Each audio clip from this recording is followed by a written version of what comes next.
Hey guys, what's up? Welcome to the channel. We're getting ready to do another mod to the Silverado, and it will be a pretty nice mod and will definitely make the truck look a lot better.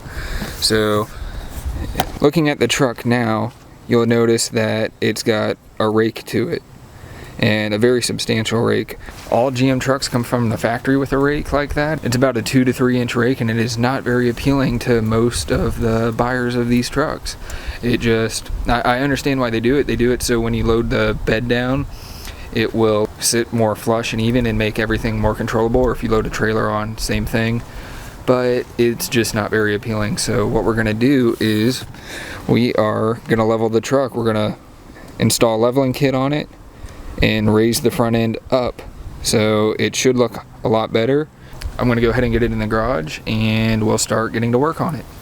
Okay, so now we have the truck in the garage, and I'm gonna measure the distance from the ground to the top of the fender well to see what kind of measurement we have before we put the leveling kit on, and then I'm also gonna do it after so we can see the difference.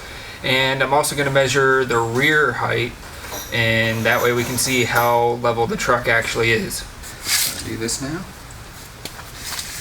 From the middle of the wheel, it is about 36 1/4 inches. So now we're at the rear of the truck, and I'm going to do the same thing from the middle of the wheel to the top of the fender well and get the measurement.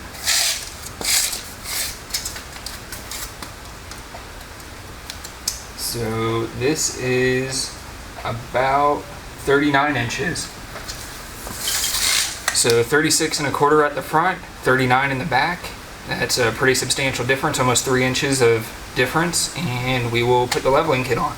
So the kit I got is from Rugged Off-Road. I got it from a friend's shop, and we open up the packaging and we get 2 blocks to put under the front struts. So there's 1, 2, and we get the new hardware, which is also extended to accommodate the strut spacer that goes underneath. And yeah, that's all we have, and that's all we'll need to do this level.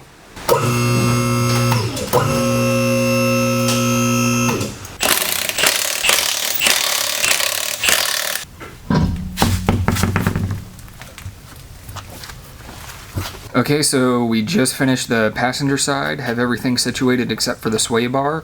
For the sway bar, what you need to do is you need to do it on both sides first, get the leveling kit installed, and then you can put the sway bar in without any issue. So we're working on the second side, and I'm going to film a little bit more now that we have a better idea of what we're doing. Hopefully the leveling block should go in a little bit easier than it did on the other side, and a little bit faster now that we have an idea of what we're doing. So the next step is to disconnect the sway bar on this side. After taking the nut off the sway bar, we're going to go ahead and start taking the bolts out for the strut. Okay, so the next step is to be taking the clips off of the top of the strut. So that one was easy to do.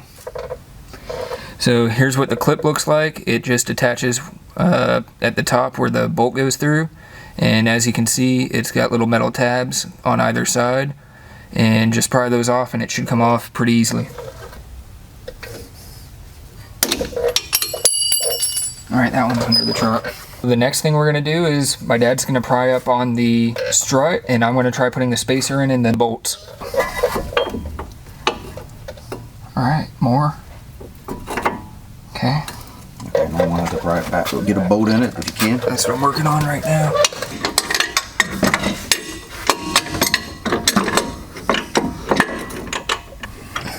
Now I got to move it towards me. So this might be a one-time shot if it pops off that C-clamp? Yeah.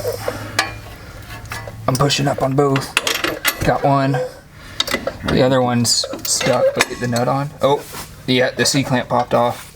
Yeah, I figured it would, but we got one of them in. Yeah, so. Get the washer and, yeah. Alright, I think we got to come forward with the other side. You're moving the whole block, not the strut. Oh, there we are. Yep. Now you're going to have to do the same thing, put the nut on it. But you got it in place now, so. Got it.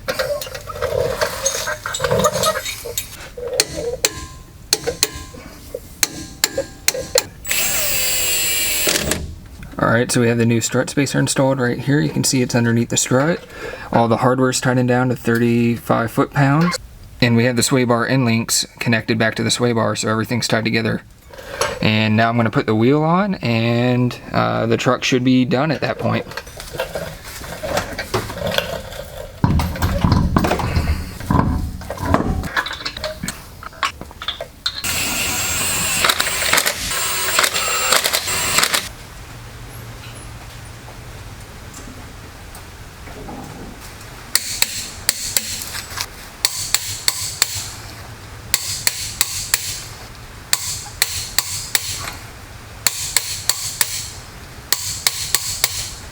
Alright, so with the level installed, I'm going to go ahead and measure and see what the distance is now. The truck might not be sitting as high as it is right now because we just set it down with the lift and the suspension hasn't settled in yet. So I'm just going to go ahead and measure what it is right now, and it should be pretty close. It might settle down 1/4 inch, 1/2 inch, somewhere around there. But yeah. So before it was 36 1/4, and now it is 38 1/4. So we went up 2 inches, and the rear end is 39 inches, so we have about a 3/4 inch difference between the front and rear, which isn't that bad at all. There is a 1 inch block in the rear that I could take out, and I would have a 1/4 inch of squat.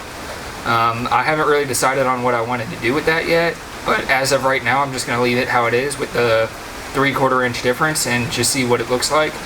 If it settles down about a 1/4 inch and makes it a full inch difference, I might pull the rear block out so we can get the truck fully leveled and make it look straight.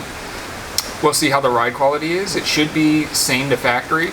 It actually appears that you don't need to get it aligned after this, as far as I've seen. So Rough Country makes a similar style lift as this one. They don't say anything about getting an alignment afterwards, so we'll just have to see on that. But as of right now, I am extremely happy with this level. The one thing I do like about this over the Rough Country is it is a full metal spacer instead of Rough Country's plastic block. I didn't feel like going with that. I wanted something I knew would last, and I just don't trust plastic on a $30,000 truck. So yeah, I mean, that's really all I have to say about that. I just want something that I'll know will last and will not rust, and because it's aluminum. So yeah. Alright guys, so it's the next day and I have brought the truck outside with the new level installed, and I must say the truck looks completely different with the level. Like, it just looks amazing. So here, I'm going to turn the camera around and you guys are going to see it. So here's the truck. Let me back up a little bit so you guys can see the whole thing. You can definitely tell that there is a difference in the truck, height wise. Like, it's just so much taller in the front. It's actually almost level. So yesterday, looking at it in the garage, I was thinking, you know, this almost doesn't look level. It looks like it still has a decent amount of rake to it still. And we already know it does have rake to it. It has about 3/4 inch of rake. And you know, looking at it outside, it actually really doesn't look that bad. So here you can look at it again. It really does not look that bad. It almost looks level. Like, the average person would not be able to tell. So let's just walk up to it real quick, and we'll say we have about that much gap between the front, roughly, somewhere around there. Come around to the back, and yeah, it's almost the same. Like, it's pretty dang close. Overall, I couldn't be more happy with the truck. It looks great. Maybe in the future I could put bigger wheels and tires on it, make it look a little better, but for now I'm going to keep the stocks on, and it just looks so much better than the factory. So come around this way a little bit, trying to watch out because the ground's wet.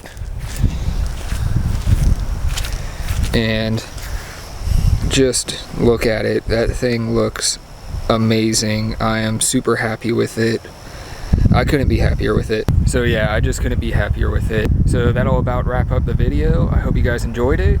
Don't forget to subscribe, like, and comment, and come back to the next one. Thank you.